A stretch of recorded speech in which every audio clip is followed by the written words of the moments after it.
우리 이제 성경을 한번 먼저 읽고 그다음 내용들 볼 텐데요. 교독할까요? 제가 먼저 1절을 읽겠습니다. 내가 보매 보좌에 앉으신 이의 오른손에 두루마리가 있으니 안팎으로 썩고 일곱 인으로 봉하였더라.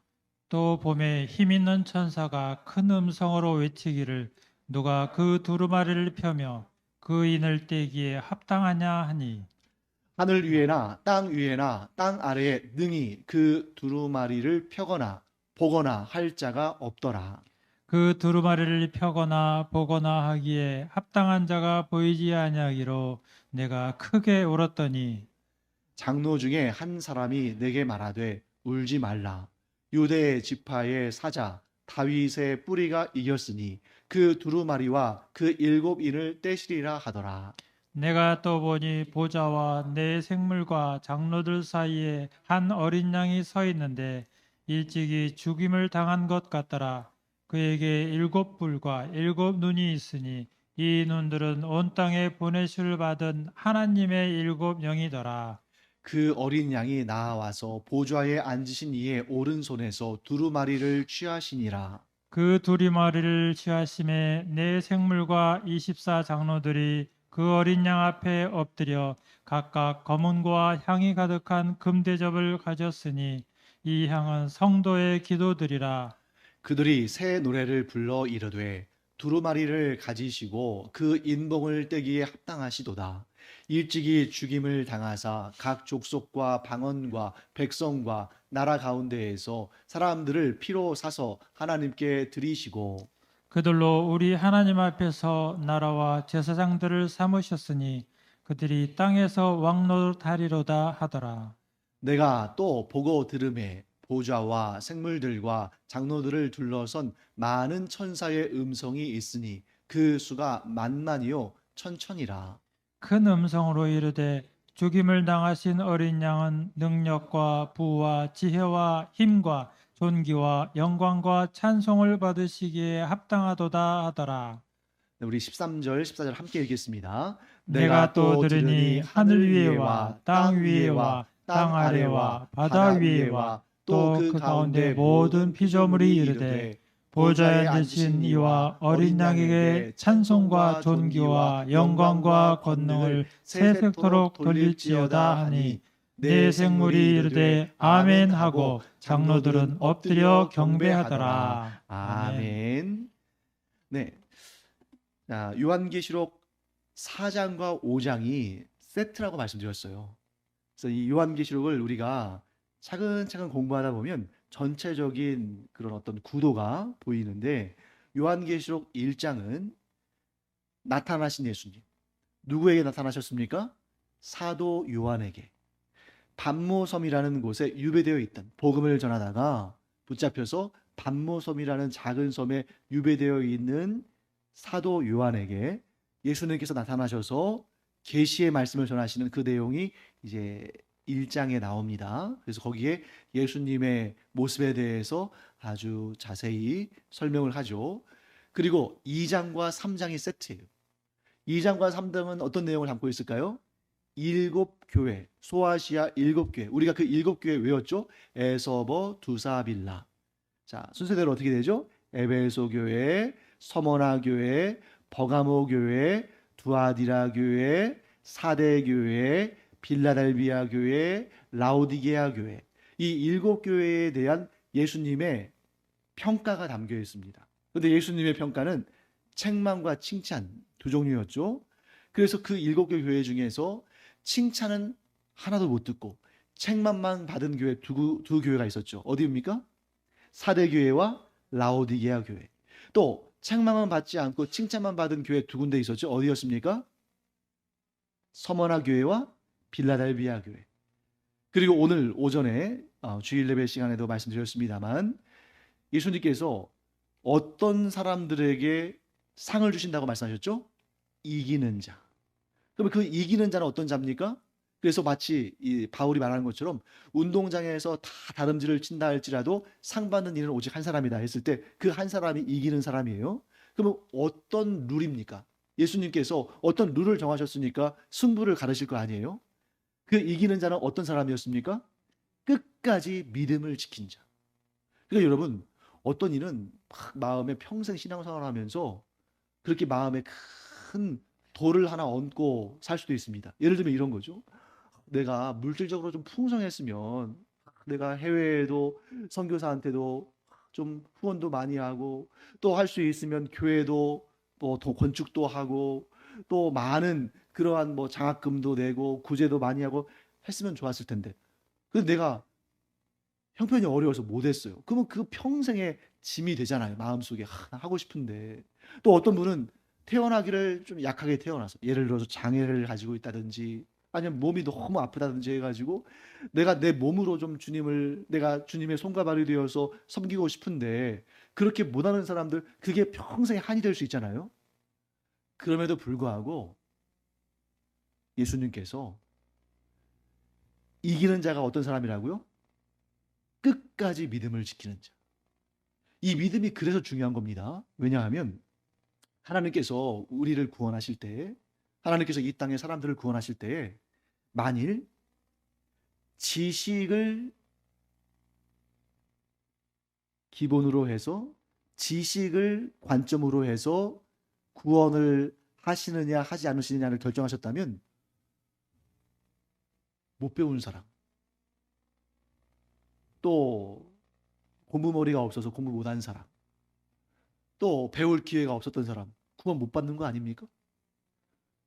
또 물질, 재물을 가지고 물질의 그 양을 가지고 구원의 결정을 하셨다면 돈 많은 사람들만 구원받겠죠. 권력을 가지고 구원하신다면 권력자들만 구원받겠죠. 그런데 모든 사람들에게 어느 누구도 차별하지 않고 누구나 가질 수 있고 또한 동시에 누구나 가질 수 없는 그게 바로 무엇입니까? 믿음이라는 거죠. 믿음은 애나 어른이나 가난한 자나 부유한 자나 건강한 자나 몸이 약한 자나 누구나 지식이 있는 자나 없는 자나 누구나 가질 수 있잖아요. 그래서 모든 사람들에게 공평하게 해주시는 하나님의 의 그게 무엇입니까? 믿음으로 말미암아 얻는 의 곧 구원이죠. 그렇기 때문에 상도 마찬가지예요. 구원을 주시는 것도 사람의 어떠한 다른 조건들이 아니라 오직 믿음으로 구원을 받게 하심으로 모든 사람들에게 공평하게 하신 하나님께서 천국에서의 상도 공평하게 기회를 주신 것입니다. 그래서 헌금 많이 하면 상 많이 받고 헌금 조금 하면 상 조금 받고 목사는 큰 상 받고 그냥 평생 세례받지 않고 그냥 조용히 신앙생활하는 사람들은 상 조그만한 거 받고 아니면 못 받고 그러면 이게 얼마나 차별 아닌 차별입니까? 그래서 모든 사람들에게 동일한 기회를 주셨는데 그 상은 어떻게 받는 거예요? 믿음을 끝까지 지킴으로. 자, 어떤 선교사는 평생을 수고했어요. 그런데 그가 마지막 순간에 믿음을 버린다면 상 받지 못하죠.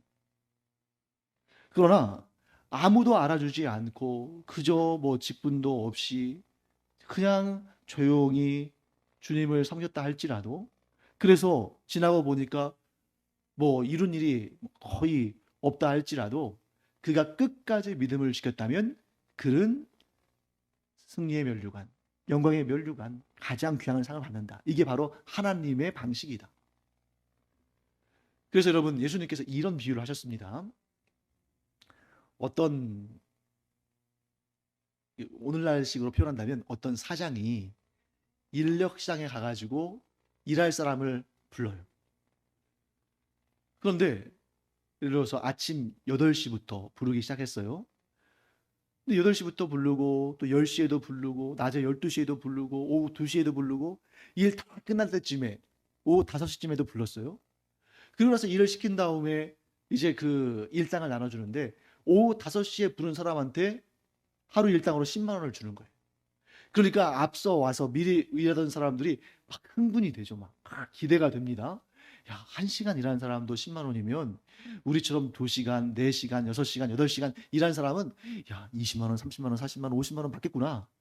그런데 차례차례 일당을 주는데 똑같이 10만 원인 거예요. 그러니까 앞에 미리 와서 미리 일하던 사람들이 불평하기 시작합니다. 아니 우리는 저 사람보다 훨씬 더 오랫동안 힘들어서 일했는데 어떻게 똑같은 걸 주십니까? 예수님 답은 뭐였을까요? 주인 마음이다. 주인 마음이라는 거예요. 자, 여러분 생각해 보세요. 여러분이 어떤 분은 평생을 열심히 일해서 거의 전 재산을 하나님께 헌금하다시피 했습니다. 막 교회도 여러 군데에다 개척했어요. 그리고 수많은 선교사들을 지원했습니다. 그런데 나중에 가가지고 성국에 갔는데 신앙생활 한 지도 얼마 안 됐어요. 또 뭐 가정 형편도 어려워서 헌금도 그렇게 많이 한 것도 아니에요. 또 은사도 별로 없어가지고 교회에서 뭐 그렇게 눈에 띄는 그런 사역한 것도 아니에요. 그런데 최고의 영광스러운 면류관을 주시네요. 그러면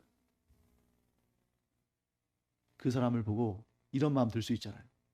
아니, 내가 저 사람보다 훨씬 많이 오랜 기간 더 많은 것을 들여서 헌신했는데 나나 저 사람이나 똑같은 영광의 면류관을 주신다니 이거 너무 잘못된 일 아닙니까? 그때 하나님 뭐라고 하실까요? 믿음을 끝까지 지킨 자에게 가장 영광스러운 상을 주는 것은 내 마음이다. 내 결정이다. 그렇게 말씀하신다는 거예요. 하지만 그럼에도 불구하고 우리가 그냥 믿음만 지키면 되는가? 아무것도 안 하고 믿음만 지키면 되는가? 자, 그런 마음을 갖는 것 자체가 불순한 거죠. 왜 그렇습니까? 믿음을 지킨다는 것 자체가 뭘 의미해요? 하나님을 인정하고 하나님을 섬긴다는 것만 포함되는 것이 아니라 하나님께서 내게 주신 것을 가지고 내가 끝까지 충성하며 주의 일을 하겠다. 2달란트를 받은 종이 5달란트 받은 종보다 반도 안 되는 것을 받았지만 그가 끝까지 충성해서 일했잖아요. 그래서 이 2달란트 받은 종은 불만이 없었어요. 반면에 1달란트 받은 종은 뭐였습니까? 나는 1달란트밖에 안 받았다고 해서 그걸 땅에 묻어두고 아무 일도 안 했잖아요. 그러니 책망을 받았죠. 그래서 우리 꼭 알아두기 바랍니다. 믿음을 끝까지 지키는 일, 가장 영광스러운 상을 받는다.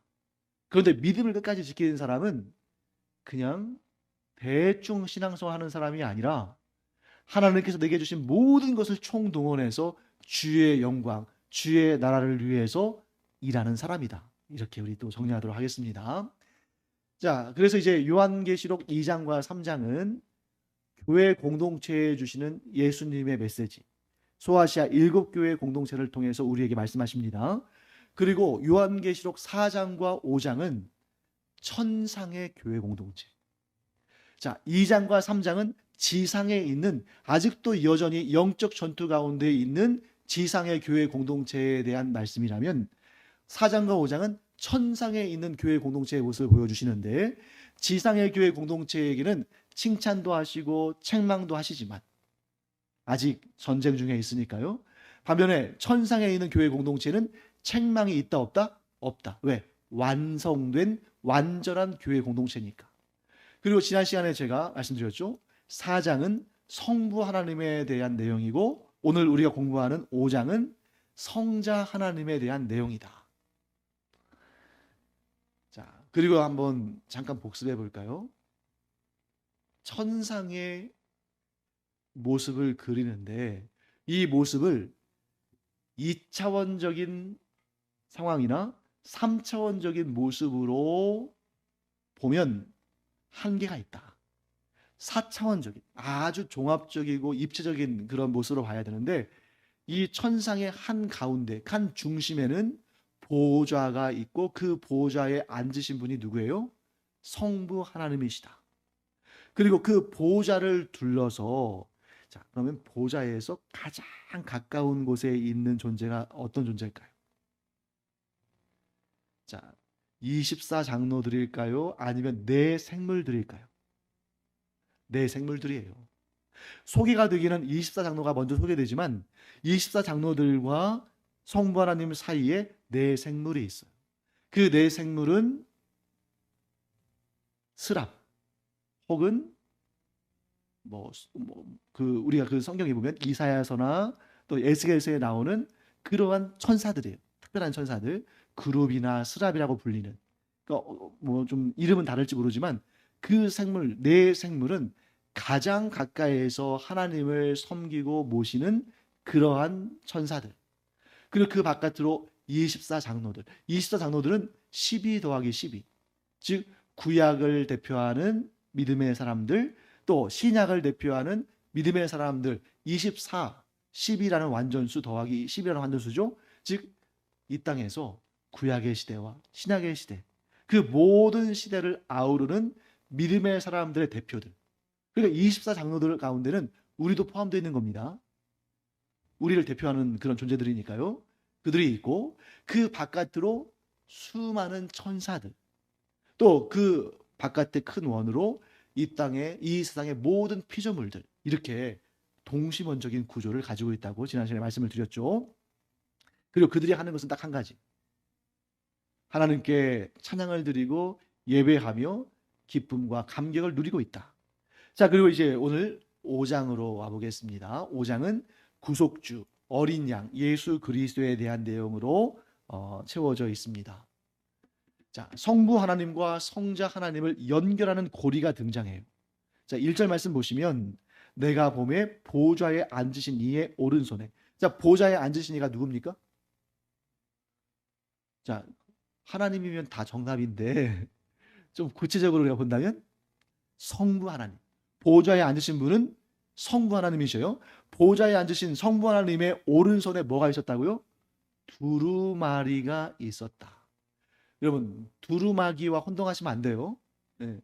보통 옛날 우리 그 믿음의 선배들 기도할 때 꼭 목사님 축복하면서 기도하면서 성령의 두루마리입니까? 두루마기입니까? 두루마기죠, 그때는. 성령의 두루마기에, 왜? 두루마기는 이 옛날 한복 입을 때 저고리 위에 입는 그거잖아요. 그 두루마기. 그런데 성령의 두루마기를 입혀달라는 것은 성령의 옷을 입혀달라는 것인데 옛날 분들은 그걸 두루마기로 표현하잖아요. 그런데 여기는 두루마기가 아니라 두루마리. 우리 두루마리 화장지 있잖아요. 두루마리는 어떤 종류의 책입니까? 양피지로 만들어서 둘둘 마른 거죠. 자, 이 두루마리 책을 성부 하나님이 오른손에 가지고 계시다가 그것을 보니까 안팎으로 썼다. 그리고 7인으로 봉하였다. 자, 다 의미가 있습니다. 자, 오른손에 들고 있다는 것은 뭘 의미하겠어요? 정의요. 예, 법정 해석이 오른손은 권능을 의미하죠. 하나님의 권능이 담겨 있는 책. 그 다음에 안팎으로 썼다는 건 뭘 의미할까요? 빽빽이 썼다는 거죠. 빽빽이 썼다는 걸 뭘 의미할까요? 아주 세밀하다는 거예요. 그러니까 대충 네가 알아서 해 하는 게 아니라 하나님께서 아주 세밀하게 세세하게 기록하셨다는 겁니다. 여기서 퀴즈 하나 드리겠습니다. 하나님께서 모세에게 십계명이 새겨져 있는 언약의 두 돌판을 주실 때 그 십계명의 내용들 10개의 그 조항들이 어디에 기록되어 있었을까요? 많은 사람들이 그 두 돌판의 앞면에 기록되어 있을 거라고 생각해요. 왜냐하면 옛날에 10개라는 영화에서 그렇게 나왔거든요.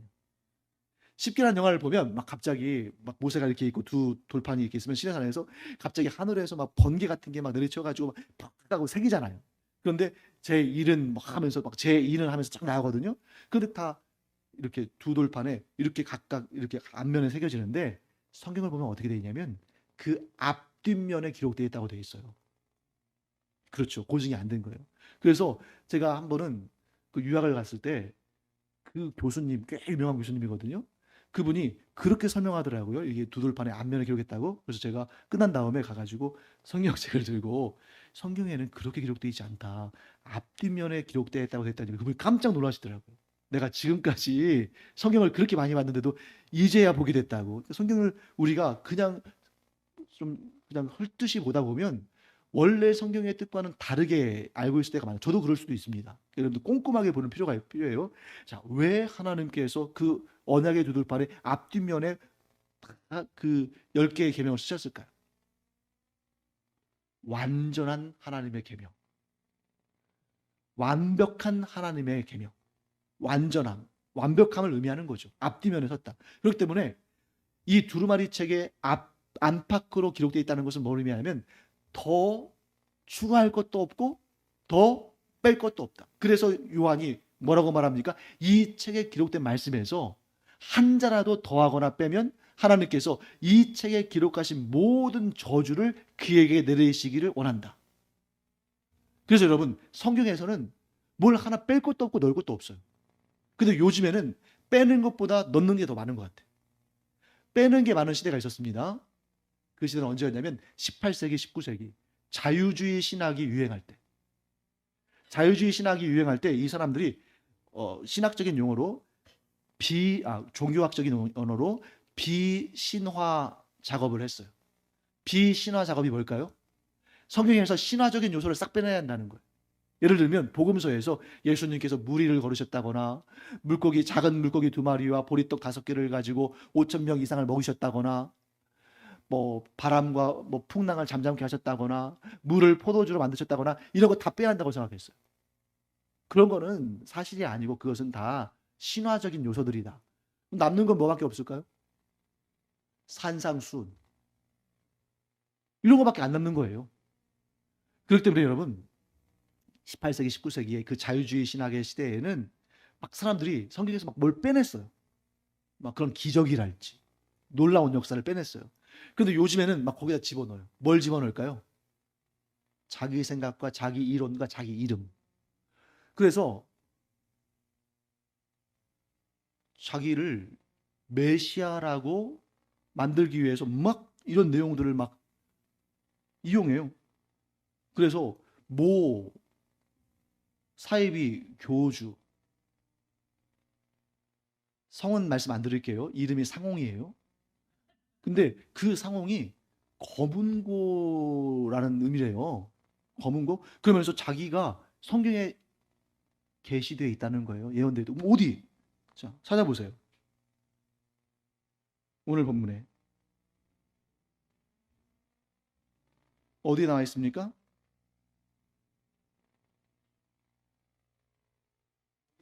아니, 여기 오늘 본문에. 예. 쭉 보세요, 눈으로. 어디 있습니까? 8절 찾으셨네요. 어디에 있어요? 네. 각각 검은고와 향이 가득한 금대접을 가졌으니 여기에 나온다는 거예요. 말도 안 되는 소리죠. 네, 말도 안 되는 말도 안 되는 소리예요. 그러니까 전부 성경에 있지도 않은 내용들을 막 만들어내서 막 조작해가지고 자기가 메시아라고 자기가 구원자라고 그렇게 소개하는 그러한 말도 안 되는 그런 일들이 많죠. 또 요즘에는 그 비신화 작업들은 이제 한물 갔는데 뭘 자꾸 만들어내가지고 그것을 가지고 자기의 이름을 높이고 자기를 메시아로 만드는 사람들이 많이 있는 그런 시대가 돼버렸죠. 안팎으로 빽빽히 써 있다는 것은 누구도 한 자라도 더할 수도 없고 뺄 수도 없다.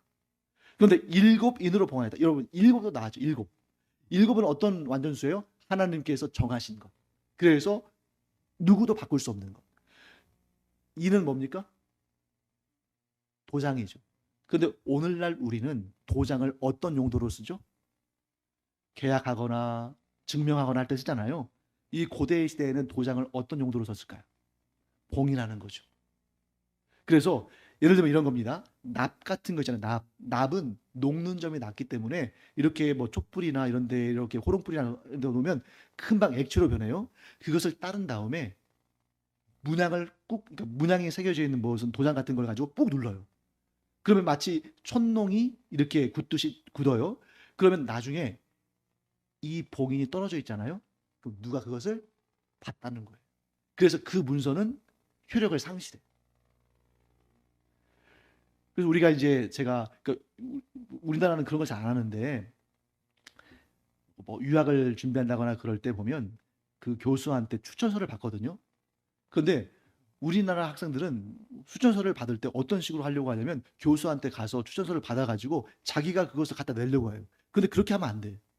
원래 그 교수가 추천서를 써주면 본인이 그 추천서를 쓴 다음에 봉투에 이렇게 놓고 풀을 바른 다음에 거기 봉투 입구에다가 자기 사인을 해요. 그리고 자기가 직접 보내.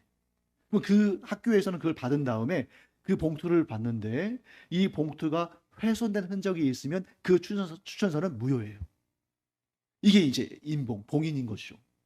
그러니까 7인으로 봉했다는 것은 뭐냐면 아무도 이 두루마리를 펼쳐볼 수 있는 권능을 가지고 있지 않다. 오직 자격이 있는 자에게만 이 봉인을 열 수 있게 하겠다. 그것이거든요. 그런데 이 7인으로 봉하여진 두루마리를 누구에게 주셨습니까? 2절 말씀 볼까요? 봄에 힘 있는 천사가 큰 음성으로 외치기를 누가 그 두루마리를 펴며 그 인을 떼기에 합당하냐. 자, 이 인은 오직 자격이 있는 자만이 뗄 수 있단 말이에요. 자, 그런데 3절 말씀 보시면 이건 요한이 본 겁니다. 요한이 보니까 하늘 위에나 땅 위에나 땅 아래에 능히 그 두루마리를 펴거나 보거나 할 자가 없더라. 아무리 많은 피조물들이 있어도 그 피조물들 가운데 어느 누구도 이 7인으로 봉해진 두루마리를 펼쳐볼 수 있는 그런 자격, 그런 권능이 있는 자가 없더라는 거예요. 그래서 4절 말씀 보시면 어떻게 됐습니까? 요한이 펑펑 울었어요. 크게 울었어요. 왜? 아니 저게 무슨 내용인지를 알려면 저게 펼쳐져야 되는데 저 봉해진 7인을 펼 수 있는 자가 아무도 없다는 것에 너무너무 마음이 아픈 거죠. 그때 5절 말씀에 그 24장로들 중에 한 사람이 위로하면서 이렇게 말합니다. 울지 말아라. 유대 지파의 사자 다윗의 뿌리가 이겼으니 그 두루마리와 그 7인을 떼시리라 하더라. 자, 누구에게 그 권능이 있습니까?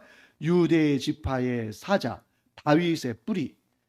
이 말씀이 굉장히 중요한 말씀이죠. 딱 여러분들 이게 지금 누구에 대해서 하시는 말씀처럼 들립니까? 예수님이죠. 왜? 예수님이 자, 여기는 유대 지파라고 되어 있지만 이것은 신약이기 때문에 그래요. 구약으로 우리가 보면 무슨 지파예요? 유다 지파죠. 자, 그런데 여러분, 요즘에 유대인, 영어로는 Jewish 할 때 이 유대인은 이스라엘 사람들을 우리 유대인이라고 하잖아요. 이 유대인 어떠다가 여러분들 유대인이라는 용어가 생겼는지 아세요? 자, 당신은 어떤 민족입니까? 그러면 이스라엘 민족입니다. 그러잖아요. 그런데 우리가 보통 부를 때는 유대인 부르잖아요. 왜 그럴까요? 이 유대인이 어디서 나온 말이에요? 유다. 그러면 왜 이스라엘 사람들을 유다인이라고 불러요? 이스라엘 사람들 12지파인데 왜 그럴까요? 구약의 이스라엘 민족이 언제 망합니까? 북이스라엘은 주전 732년에서 730년 그 사이쯤에 아수르 제국에게 멸망당합니다. 그리고 남유다 왕국은 주전 587년과 586년 사이에 그쯤에 바벨론 제국에게 멸망을 당해요. 그 다음에 어떻게 됐을까요? 여러분, 북이스라엘 왕국이 회복되었다는 거, 포로에서 귀환했다는 얘기 들어본 적 있습니까? 없죠. 왜 그랬냐면 아수르 제국이 북이스라엘을 멸망시키면서 어떻게 했냐면 외국에서 사람들을 끌어다가 먼 지역의 사람들을 끌어다가 그 북이스라엘 땅에다가 이주시키고 이 북이스라엘에 있던 사람들은 또 먼 곳으로 이주시켜 버렸어요. 그래서 사람들이 바뀌어 버렸어요. 그나마 남아있던 사람들도 그 먼 곳에서 이주한 이방인들과 섞여 버렸어요. 그래서 이 사람들에게 붙여진 이름이 뭡니까? 사마리아인이에요. 북이스라엘의 수도가 사마리아거든요. 그러니까 우리식으로 따지면 서울을 의미하는 거죠. 그러니까 남유다 사람들을 볼 때는 북이스라엘에 있는 사람들은 사마리아인들은 어떤 사람들이에요? 섞인 사람들. 순결함을 잃어버린 사람들. 반면에 남유다 왕국은 유다 지파의 나라였잖아요. 하나님께서 솔로몬이 우상 숭배한 다음에 나라를 가르실 때에 다윗을 기억하셔서 유다 지파의 나라를 남겨놓으셨어요. 그리고 북이스라엘은 나머지 11지파. 그러다 보니까 이제 남유다 왕국이 유다 지파만의 왕국이었는데 이 나라가 바벨론 제국에 의해서 멸망을 당합니다. 그리고 나서 이 바벨론 제국은 또 어디에게 멸망당해요? 바사, 페르시아 제국에게 멸망을 당해요. 그런데 하나님께서 누구를 들어 사용하시냐면 이 페르시아의 고레스 왕을 들어 사용하셨어요. 고레스 왕이 어떻게 했냐면 이스라엘 백성들, 이 유다 족속들에게 본국으로 돌아가라. 그래서 성전을 세우고 그곳에서 살아라. 그래서 그들이 귀환했어요. 귀환할 때 그들이 어떤 지파 중심이었겠어요? 유다 지파. 그리고 나라를 재건했습니다. 그래서 다른 지파들이 없어진 건 아니에요. 다른 지파들도 있는데, 그런데 어떤 지파가 중심이 됐습니까? 유다 지파. 북이스라엘은 흔적도 없이 사라졌는데 남유다 왕국은 포로에서 귀환해서 다시 그들이 비록 식민 지배를 받긴 했지만 민족적인 정체성과 신앙의 정체성을 지키며 살았어요. 어떤 지파 중심으로? 유다 지파 중심으로. 그래서 점점 이름이 어떻게 통일됩니까? 유다 족속. 나중에 신약 시대로 가면서 이름이 어떻게 바뀌어요? 유대인 이렇게 바뀌는 거예요. 그러니까 지금도 유대인들 가운데는 모세의 후손들도 있겠죠. 무슨 지파예요? 레위 지파.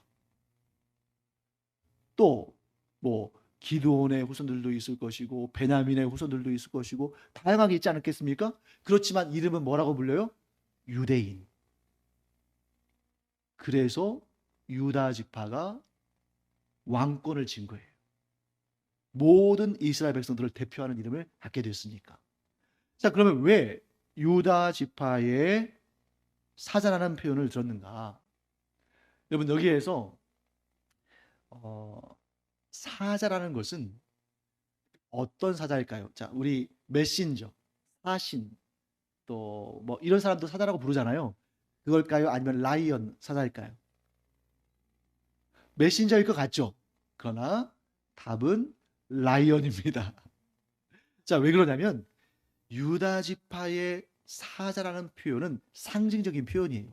왜 이 예수님을 유다 지파의 유대 지파의 사자라고 불렀냐면 창세기 49장 9절의 말씀.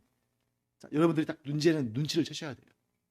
창세기는 어떤 구조냐면 천지 창조, 초기의 인류, 예를 들면 최초의 살인, 그리고 오늘 나왔죠? 셋 에노스로 이어지는 하나님의 아들들, 그리고 사람의 딸들을 비롯한 그런 하나님을 불신하는 자들, 노아 시대의 홍수 심판, 그리고 쭉 이어지면서 이제 누가 등장하냐면 아브라함이 등장하잖아요. 아브라함, 이삭, 야곱, 요셉, 이렇게 족장 시대까지 나와요. 그런데 이 창세기 49장이면 창세기는 50장으로 되어 있으니까 굉장히 끝부분이잖아요. 창세기 끝부분은 무엇이냐면 죽음이 임박한 야곱이 자기의 아들들을 축복하는 내용입니다. 그게 창세기 끝부분이에요. 그 내용 중에 어떤 내용이 있냐면, 자, 창세기 49장 9절 한번 같이 읽어보겠습니다. 유다는 사자 새끼로다. 내 아들아, 너는 움킨 것을 찢고 올라갔도다. 그가 엎드리고 웅크림이 수사자 같고 암사자 같으니 누가 그를 범할 수 있으랴. 야곱이 자기의 네 번째 아들인 유다를 축복하면서 이런 내용을 말해요. 자, 그러면 여러분, 우리가 딱 처음에 창세기를 읽을 때 이 야곱이 자기의 네 번째 아들 유다를 축복할 때 이런 내용을 말할 때 이걸 메시아까지 연결한 분들은 별로 없었을 거예요. 그렇기 때문에 성경은 서로 짝이 지어져 있거든요. 이 요한계시록 5장을 읽어보니까 창세기 49장의 저 내용의 진정한 의미를 알게 되는 거죠. 왜 사자라는 표현을 썼을까요? 그리고 또 하나, 여러분, 새끼라는 표현 여러분들이 이게 뭐지? 하고 생각할 수 있습니다. 그런데 예수님께서 십자가에 달려 죽으시기 위해서 예루살렘에 입성하실 때 뭘 타셨어요? 나귀를 타셨습니까? 아니에요. 물론 나귀는 나귀인데 성경에 뭐라고 되어 있어요? 나귀 새끼라고 되어 있죠. 그런데 그 나귀 새끼나 여기 사자 새끼는 그냥 그 조그만 해가지고 지금 막 이렇게 젖이나 먹고 있고 힘도 없고 그걸 의미하는 것이 아니라 이 새끼는 뭘 의미하냐면 힘은 있어요. 그런데 아직까지 다른 누군가가 타보지 않은. 그러니까 예수님께서 나귀 새끼를 타셨다는 것은 예수님이 동물 학대를 하신 게 아니에요. 그 나귀는 이미 충분히 사람을 태우고 다니고 짐을 싣고 다닐 만한 그런 준비가 다 돼 있어요. 사람으로 따지면 한 뭐 19살, 뭐 20살 이 정도. 그런데 아직 그 누구도 태워본 적이 없는, 그래서 예수님을 처음으로 태우는 그런 나귀를 의미합니다. 사단식기도 마찬가지예요. 충분히 사냥을 하고 이제 막 힘이 막 솟아오르는 그러한 사장고예요. 그런데 아직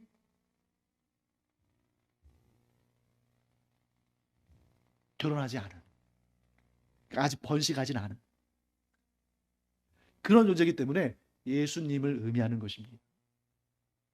그래서 모든 죄와 사망의 권세를 움키고 찢고 최후 승리자로 승천하신 예수 그리스도를 상징한다. 이렇게 예언한 내용으로 볼 수 있는 것이죠. 그 다음에 이사야서 11장 1절 보시면 이런 내용 나오죠. 우리 함께 읽어볼까요? 이사야서 11장 1절. 이새의 줄기에서 한 싹이 나며 그 뿌리에서 한 가지가 나서 결실할 것이요. 또 이사야 11장 10절 보겠습니다. 그날에 이새의 뿌리에서 한 싹이 나서 만민의 기치로 설 것이요. 열방이 그에게로 돌아오리니 그가 거한 곳이 영화로우리라. 여러분, 이스라엘 사람들은 이 이사야서의 이 내용이 다윗을 의미한다고 생각했어요. 이새의 줄기에서 한 싹이 나고 또 이새의 뿌리에서 한 싹이 나서 그가 이제 영화로워지고 또 권력과 권세가 커지는 그런 상황으로 묘사했죠. 그런데 여러분, 이 내용이 과연 다윗에 대한 내용일까요? 아닙니다. 왜 아니에요? 다윗은 단 한 번도 열방이 그에게로 돌아온 적이 없었어요. 만민의 기치로, 즉 만민의 중심으로 선 적이 없어요. 사실 여러분, 다윗이 훌륭한 왕입니다만 실제로 이 세상 세계사의 입장에서 본다면 여러분들 세계사 공부할 때 다윗이란 이름 구경이나 해봤습니까? 나오지도 않아요. 우리가 이 영적인 차원에서 성경을 공부하고 다윗에 대해서 공부하니까 그가 훌륭한 왕이고 하나님께 칭찬받고 복받은 왕이지만 이 세계사의 입장에서 본다면 이스라엘이라는 민족은 정말 어디 내세울 수도 없는 조그마한 민족 아닙니까? 단 생명력은 길죠. 그렇게 2500년, 3000년 가까이 식민지 지배를 당하면서도 살아남은 것을 보면 대단하긴 해요. 하지만 이스라엘이 단 한 번도 제국을 이룬 적이 없어요. 항상 시달림 당하고 항상 멸망하고 포로로 끌려가고 그런 나라였죠. 그렇기 때문에 여기에서 말하는 이런 만민의 기치요 열방이 그에게로 돌아온다는 말씀은 정치적인 의미가 아니라 영적인 의미로서 누구를 의미하는 겁니까? 예수 그리스도. 다윗의 지파인 유다 지파에서 태어나실 메시아. 결코 사람의 몸으로 오실 필요가 없었지만 사람의 대표가 되기 위해서 유다 지파의 한 구성원으로 이 땅에 오신 메시아 예수 그리스도를 예언하는 것이죠. 그 내용을 여기서 설명합니다. 유대 지파의 사자고 다윗의 뿌리. 자, 이 다윗의 뿌리도 굉장히 흥미로운 표현이죠. 육신적으로는 예수님이 다윗의 후손이잖아요. 그러나 다윗의 뿌리라는 것은 뭡니까? 다윗의 출발점, 다윗의 기원, 다윗의 조상. 다윗보다 먼저 계신 분, 예수 그리스도를 의미하는 것입니다. 자, 그때 사도 요한은 예수님에 대해서 뭐라고 묘사하냐면 일찍 죽임을 당한 어린 양이라고 묘사합니다. 여러분, 여기에 바로 기독교의 모순 중에 모순이 등장해요. 자, 일찍 죽임을 당한 것, 어린 양. 여러분, 전 세계에서 어떤 종교든 어떤 국가든 어떤 사상이든 어떤 조직이든 자기 자신을 그렇게 미약하고 죽임을 당하고 힘없고 끌려가고 그런 존재로 자신을 상징화하는 그러한 집단이나 그러한 개인이 있습니까? 없잖아요. 하다못해 여러분, 야구팀이 그 심벌을 만들 때에도 어떻게 합니까? 막 용이니 호랑이니 뭐 사자니 거인이니 이런 걸로 만들지, 누가 어린 양, 그것도 일찍 죽은 그런 것을 자기들의 상징, 자기들의 심벌로 만들겠어요? 그런 경우는 없잖아요. 근데 기독교는 너무 대단하지 않습니까? 자, 우리가 기독교 딱 하면 여러분 기독교에 대한 상징을 딱 하나만 그려봐라 그러면 여러분 뭐 그리시겠어요? 십자가죠, 당연히. 근데 십자가가 뭡니까? 참 요즘에 어떤 사람들은 막 여기 귀걸이에다도 막 십자가하고 목걸이도 하잖아요. 그런데 안 믿는 사람들이 그럴 때가 있어요. 예뻐 보이나 봐요. 그런데 그 십자가의 의미를 알면 그렇게 안 할 겁니다. 십자가는 뭐예요? 형틀. 그것도 로마 제국, 그 잔인하기로 소문난 로마 제국에서도 가장 잔인한 사형 제도였죠. 십자가형이. 왜 가장 잔인한 사형 방법입니까? 그러면 이 로마 시대에 가장 고급스럽고 가장 사람들의 그 인권을 보장해주고 가장 사람들이 선망했던 사형 방법은 뭐였을까요? 참수형이에요. 참수형. 그래서 베드로는 전승에 의하면 십자가에 거꾸로 못 박아 죽었지만 못 박는 죽임을 당했지만 로마 시민권을 가지고 있던 바울은 어떻게 죽었어요? 참수된 거죠. 왜 참수가 가장 고급스러운, 가장 존귀한 사형법일까요? 순간적으로 죽으니까. 한 방에 죽으니까. 그러나 십자가형은 어떻습니까?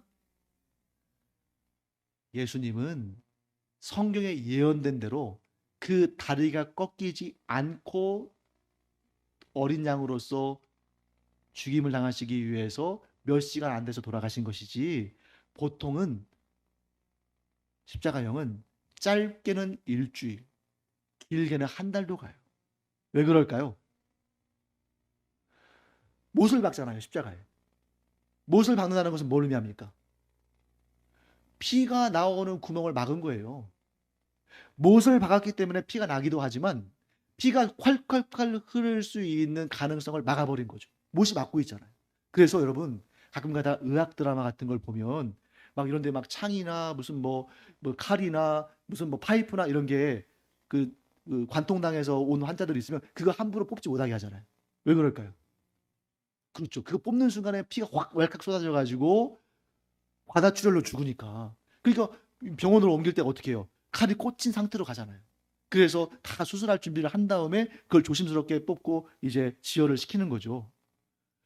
그러니까 이 피가 콸콸콸 쏟아져 나오면 그냥 몇 시간 만에 과다출혈로 죽을 텐데 1시간에 한 방울, 두 방울 이렇게 나오니까 고통은 고통대로 받으면서 죽지는 못하는 거예요.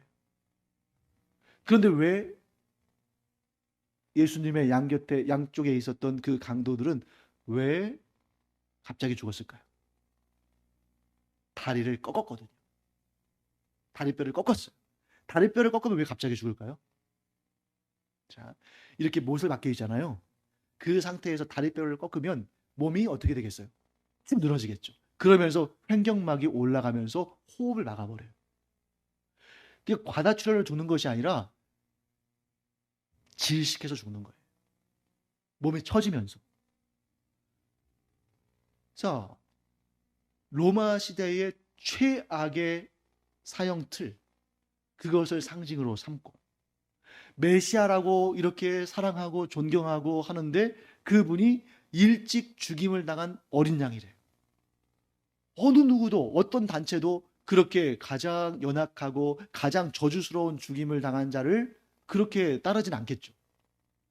이게 바로 세상이 이해할 수 없는 모순이라는 거죠. 세상은 오늘 주일 예배 시간에 나왔잖아요. 네피림.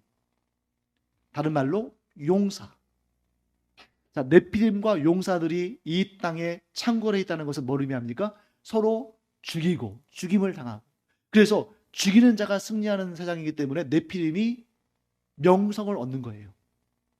여러분, 오늘날 이 시대도 전부 네피림의 세상 아닙니까?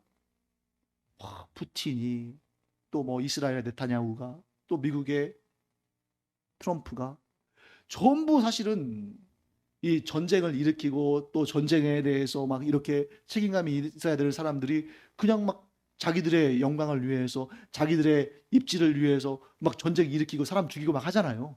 눈 하나 깜빡하지 않고. 그게 오늘날 21세기의 네피림인 거죠.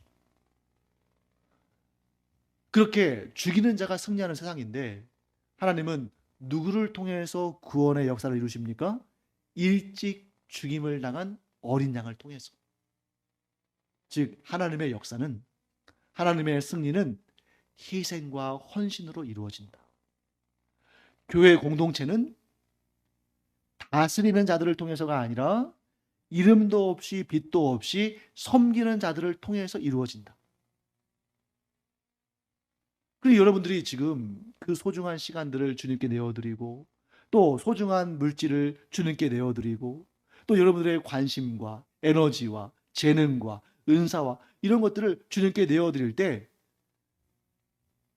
희생하고 헌신하는 겁니다. 그리고 하나님은 그 희생과 헌신을 기쁘게 받으시고 그것을 발판으로 하나님의 나라를 확장해 나가신다. 그래서 여러분, 내가 누군가를 사랑하고 있는지 혹은 사랑하지 않는지 확인할 수 있는 제일 좋은 방법, 내가 희생하고 헌신하고 있는가, 아니면 이익만 쏙쏙 빼먹고 있는가. 내가 누군가에게 그냥 좋은 것만 쏙쏙 빼먹고 있고 하나도 희생하고 헌신하고 있지 않다면 그 사람 사랑하는 거 아니에요. 사랑하는 것이 아니라 이용하는 거죠. 그런데 내가 누군가를 위해서 희생하고 헌신하는데도 전혀 힘이 들지 않아. 오히려 보람이 있어. 오히려 힘이 나고 즐거워요. 사랑하는 거죠. 희생과 헌신 없이는 사랑이 이루어지지 않고 희생과 헌신 없이는 하나님의 나라가 확장될 수 없다. 그것을 우리가 또 알게 됩니다. 자, 죽임을 당하신 어린 양만이 하나님의 두루마리 책, 곧 심판자의 권세를 받으실 수 있다는 거예요. 자, 왜 심판자의 권세냐면 앞으로 이 7인이 떨어지면서 이 내용이 선포가 되는데 그 내용이 바로 7인, 7나팔, 7대접의 심판입니다. 하나님의 심판의 선포. 즉 이 세상을 심판할 권세를 성부 하나님께서 누구에게 주신 거예요? 성자 하나님께 주신 것입니다. 그래서 바로 이 순간 아주 중요해요. 이 순간 성부 하나님께서 그 두루마리를 성자 하나님께 드리는 그 순간이 바로 종말의 시작. 종말의 시작이에요. 왜? 심판권이 넘어가서 이제 주님의 재림과 최후의 심판만이 남았기 때문에 그 성부 하나님께로부터 그 두루마리가 성자 하나님께로 넘어가는 그 순간이 종말의 시작이다. 곧 최후의 심판날이 카운트다운 되기 시작한 순간이다. 이렇게 볼 수가 있습니다. 자, 그러면 오늘날 우리가 살고 있는 이 시대는 종말의 시대일까요? 종말의 시대가 아닐까요? 종말의 시대예요. 단 주의할 것, 시한부 종말로는 안 돼요. 자, 종말은 맞아요. 그런데 그 날과 그 때를 정하는 것은 하나님에 대한 월권이고 도전이다. 그래서 여러분들 시한부 종말론이 주장되는 곳에는 얼씬도 해서는 안 돼. 거기 심판받을 곳이거든요. 그날과 그때는 오직 하나님께서 결정하신다 하는 것입니다. 자, 그리고 우리가 지금 읽은 이 5장에서는 신학적으로 또 굉장히 중요한 특별한 내용이 등장하는데 그것이 뭐냐면 바로 이 장면입니다. 자, 우리 다시 한번 읽어볼까요? 자, 9절부터 봐야겠네요. 8절부터 봐야겠네요. 8절에 보시면 성자 그 어린 양께서 두루마리를 취하심에 네 생물과 24장로들이 그 어린 양 앞에 엎드려 각각 검은고와 향이 가득한 금대접을 가졌으니 이 향은 성도들의 기도들이라. 자, 24장로들이 누구를 대표하는 사람들입니까? 신구약 시대의 성도들을 대표하는 자들이죠. 이들이 어린 양께 검은고를 가지고 찬양을 하고 향이 가득한 금대접을 가지고 그것을 드리는데 그 향이 뭐라고요? 성도들의 기도다. 그러니까 여러분과 제가 하나님께 드린 기도가 하나도 땅에 떨어지지 않고 다 하늘 보좌로 올라가서 그 금대접에 담겨서 하나님께 드려진다는 거죠. 그러니까 우리가 기도를 할 때 그냥 기도를 많이 하는 게 중요한 게 아니라, 물론 기도를 많이 하면 좋겠죠. 그런데 기도에 무엇이 더 중요합니까? 내용이 더 중요하다. 우리의 기도의 내용이 하나님께서 흥향하실 만한 그러한 내용의 기도가 돼야지, 하나님을 언짢게 해드리고 하나님이 맡으실 때에 그냥 악취가 나는 그런 기도면 안 되겠죠. 그러면 하나님이 들으실 때, 하나님께서 맡으실 때 악취가 나는 그런 기도의 내용들은 뭐겠어요? 자기의 영광을 구하는 거죠. 자기의 영광을 구하기 위해서 하나님을 이용하는 그런 기도가 악취가 나는 기도입니다. 그러면 하나님이 보시기에, 하나님께서 맡으시기에 아주 향기로운 기도는 어떤 기도겠어요? 하나님의 영광을 위해서 내 자신이 희생하고 헌신하는 기도. 그 기도가 하나님께서 흠양하시는 기도다 하는 것입니다. 자, 그 다음에 9절 말씀 볼까요? 그들이 새 노래를 불러 이르되. 새 노래 뭘까요? 아까 이거 나왔었는데, 사자 새끼, 나귀 새끼, 한 번도 다른 이에게 돌려진 적이 없는 이 새 노래. 어떤 노래예요? 한 번도 다른 이들에게 돌려진 적이 없는 오직 어린 양이신 예수 그리스도께 올려지는 노래를 불렀다는 거죠. 뭐라고 불렀습니까? 두루마리를 가지시고 그 인봉을 떼기에 합당하시도다, 이렇게 찬송하는 거예요. 일찍이 죽임을 당하사 각 족속과 방언과 백성과 나라 가운데에서 사람들을 피로 사서 하나님께 들으셨다. 그들로 우리 하나님 앞에서 나라와 제사장들을 삼으셨으니 그들이 땅에서 왕노릇 하리로다, 이렇게 찬송합니다. 그랬더니 11절 말씀 보시면 보좌와 생물들, 네 생물들이죠. 장로들, 24장로들. 자, 순서를 보세요. 보좌가 가운데 있습니다. 11절 말씀이에요. 보좌가 한 가운데 있고 그 보좌 주변으로 뭐가 있어요? 생물들, 네 생물들이 있죠. 그리고 그 다음에 장로들, 24장로들이 있어요. 그들을 둘러선 많은 천사의 음성. 자, 그러니까 순서 아시겠죠? 한 중앙에 누가 계셔요? 보좌에 앉으신 성부 하나님이 계시고, 그 성부 하나님의 보좌를 주변으로 해서 네 생물들이 있고, 그 네 생물들 주변으로 해서 24장로들이 있고, 24장로들 바깥으로 해서 둘러선 많은 천사들이 있어요. 그 수가 만만이고 천천입니다. 여러분, 만만천천은 뭘 의미합니까? 이게 만 더하기 만, 천 더하기 천이 아니에요. 만 곱하기 만, 천 곱하기 천인데, 우리가 이 사울왕과 다윗 시대에 이거 봤잖아요. 무수히 많다는 겁니다. 자, 그 다음에 12절, 큰 음성으로 이르되 죽임을 당하신 어린 양은 능력과 부와 지혜와 힘과 존귀와 영광과 찬송을 받으시기에 합당하도다. 자, 그리고 13절, 가장 중요합니다. 13절. 요한계시록 5장의 핵심은 13절이에요. 자, 함께 읽어보겠습니다. 내가 또 들으니 하늘 위에와 땅 위에와 땅 아래와 바다 위에와 또 그 가운데 모든 피조물이 이르되 보좌에 앉으신 이와 어린 양에게 찬송과 존귀와 영광과 권능을 세세토록 돌릴지어다 하니. 14절, 내 생물이 이르되 아멘 하고 장로들은 엎드려 경배하더라. 자, 13절 말씀 보세요. 한 중앙에 하나님이 계시죠.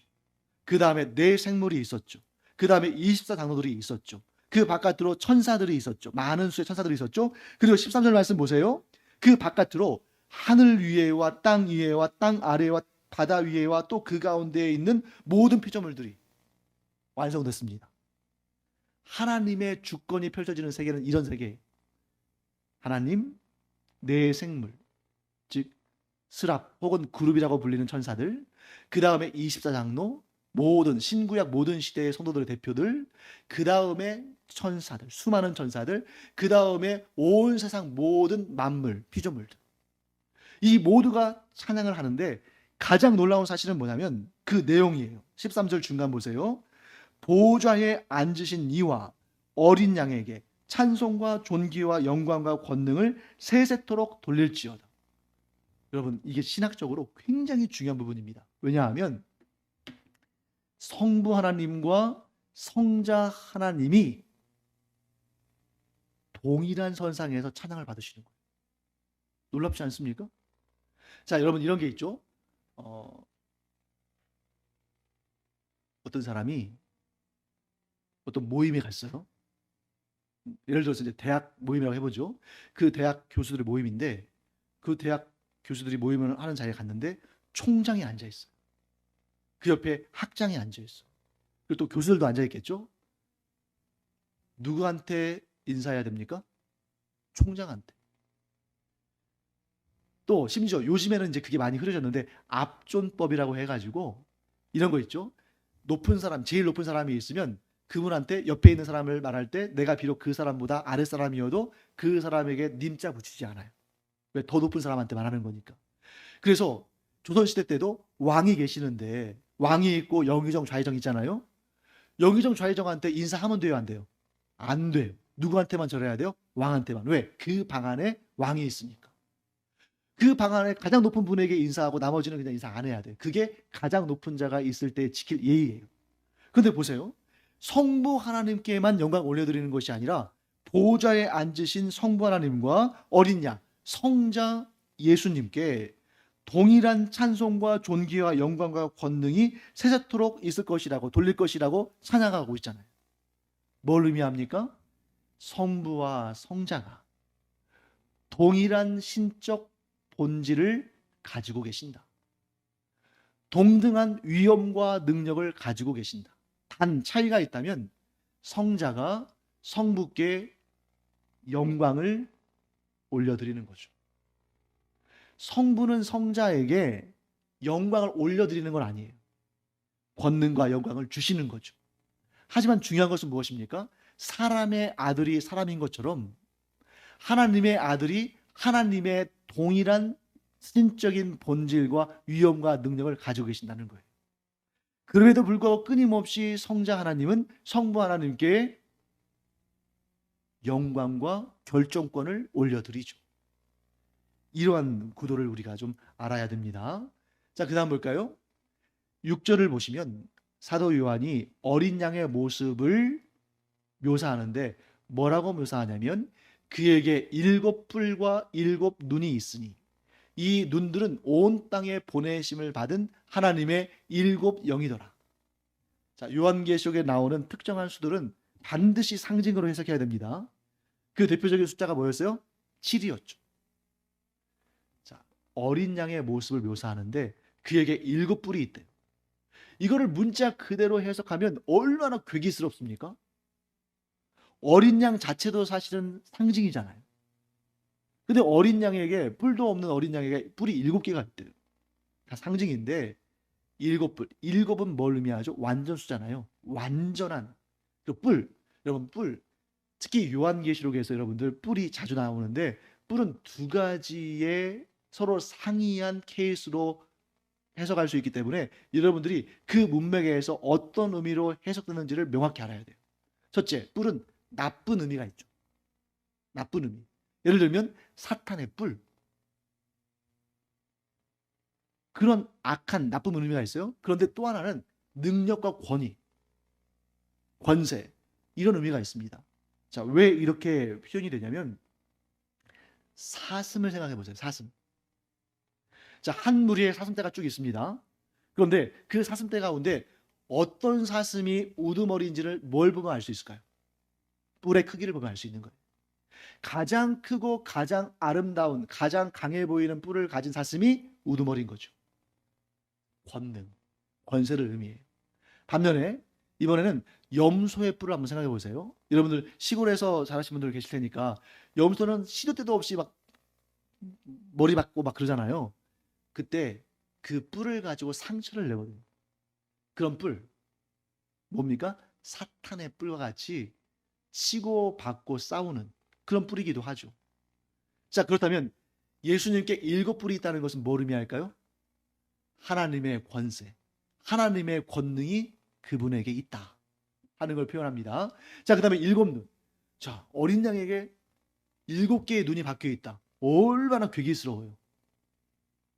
그런데 그럴까 봐서 바로 설명해 주시죠. 이 7 눈들은 뭐라고요? 하나님의 7 영이더라. 자, 그러면 또 이제 여기서 하나님의 영이 하나가 아니라 7개인가? 7은 숫자적 개념이 아니라 완전수라고 그랬죠. 하나님의 영은 사람의 영과는 달리 완전한 영이다. 그럼 그 영은 뭐예요? 성령 하나님을 의미하는 거죠. 4장에 등장했던 내 생물, 거기에도 어떤 표현이 있냐면 내 생물 앞뒤에 눈들이 가득했다라고 표현되어 있습니다. 자, 여러분, 눈들이 가득했다면 최소한 뭐 100개, 뭐 1000개 이럴 수도 있잖아요. 그럼에도 불구하고 예수 그리스도께 있는 7 눈이 더 대단한 거예요. 왜냐하면 아무리 많아도 그것은 완전수는 아니거든요. 내 생물에게 아무리 많은 눈들이 있어도 그것이 좋은 것이지만 완전수는 아니에요. 신적인 수는 아니란 말이죠. 그러나 예수 그리스도께 7 눈이 있다는 것은 그에게 7 영, 7 눈, 7 등불, 곧 성령이 계시다 하는 것을 의미합니다. 그래서 앞으로 여러분들이 요한계시록에서 7 영, 7 등불, 7 눈 이런 표현을 보시면 7 등불, 7 눈, 7 영은 성령 하나님에 대한 상징이구나 하고 여러분들이 이해하시면 됩니다. 이런 상징에 있어서는 절대 개수로 파악하면 안 돼요. 그 상징적인 의미, 완전함을 의미한다는 것이죠. 자, 완전한 영은 누구뿐입니까? 성령뿐이에요. 자, 그 다음에 마지막 부분, 예수님께 7 뿔이 있다는 것은 하나님의 권능을 소유하고 계심을 나타낸다. 아까 드린 말씀이죠. 자, 여기까지 우리 보겠습니다. 그래서 요한계시록에 나와 있는 이 내용들을 왜 사람들이 무서워하는가? 왜 무서워할까요? 상징을 상징으로 해석하지 않았으니까. 상징은 상징으로 해석하고 또 문자는 문자로 해석하고 숫자는 숫자로 해석해야 되는데 상징을 숫자로 해석해 버리니까 괴기스러운 모습이 나타날 뿐이다. 그래서 만약에 여기 있는 내용들을 그대로 일러스트레이트 하라고, 즉 그림 그려보라고 하면 다들 이상한 괴물들 그려놓을 거예요. 그런데 그게 아니라 이 요한계시록에서는 이 숫자들이 의미를 담은 상징이다. 이렇게 여러분들이 이해하시면 좋겠습니다.